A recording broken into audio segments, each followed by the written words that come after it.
अस्सलाम वालेकुम जी जनाब। आज किहड़ा ना ਅਸੀਂ ਵਾਸ਼ਰੂਮ ਦੇ ਟਾਇਰ ਤੇ ਲਗਾ ਦਿੱਤੀ ਸੀ, ਲੇਕਿਨ ਉਹਦੀ ਪਮੈਸ਼ ਕਰ ਰਹੇ ਹਾਂ। ਪਮੈਸ਼ ਕਰਨ ਦਾ ਸਾਡਾ ਕਿਹੜਾ ਤਰੀਕਾ ਹੈ, ਲੈ ਕੇ ਆਓ ਜਨਾਬ ਮੇਰੇ। ਇੱਥੋਂ ਸਟਾਰਟ ਕੀਤੀ ਹੈ ਟਾਇਲ, ਠੀਕ ਹੈ। ਲੋ ਜੀ ਇਹ ਸਾਰਾ ਅਸੀਂ ਕਿਹੜਾ ਨਾ ਰਨਿੰਗ ਦੇ ਵਿੱਚ ਫੀਤਾ ਮਾਰ ਰਹੇ ਹਾਂ ਜੀ। ਇਸੇ ਤਰ੍ਹਾਂ ਕਿਹੜਾ ਨਾ ਇੱਥੇ ਹੱਥ ਰੱਖੋ। ਲੋ ਜੀ ਇਹ ਜ਼ਰਾ ਇੱਥੇ ਅੰਦਰ ਵਾਲੇ ਪਾਸੇ ਲੈ ਕੇ ਆਓ ਜਨਾਬ।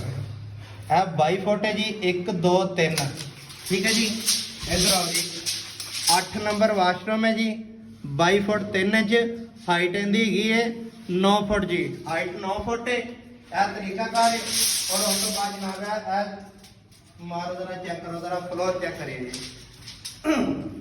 इस तरह फ्लोर चेक करने का तरीकाकार है जी, ठीक है। 6 फुट 7 इंच दूसरी साइड चेक करो जी।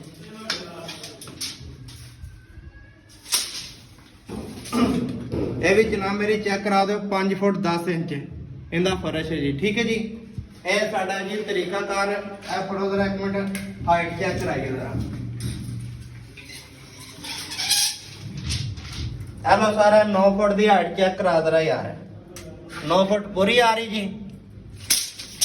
ਲੋ ਜਨਾਬ ਮੇਰੀ ਇਹ ਸਾਡਾ ਪਮੈਸ਼ ਕਰਨ ਦਾ ਤਰੀਕਾਕਾਰ। ਬਾਕੀ ਵਾਸ਼ਰੂਮ ਦੀ ਜੇ ਟਾਇਲ ਪੈਂਡਿੰਗ ਤੇ ਲੱਗੀ, ਇਨਸ਼ਾਅੱਲਾ ਫਾਈਨਲ ਪਮੈਸ਼ ਫਿਰ ਵੀ ਤੁਹਾਡੇ ਨਾਲ ਰੈਡੀ ਕਰਵਾ ਸਕਦੇ ਹਾਂ ਜੀ।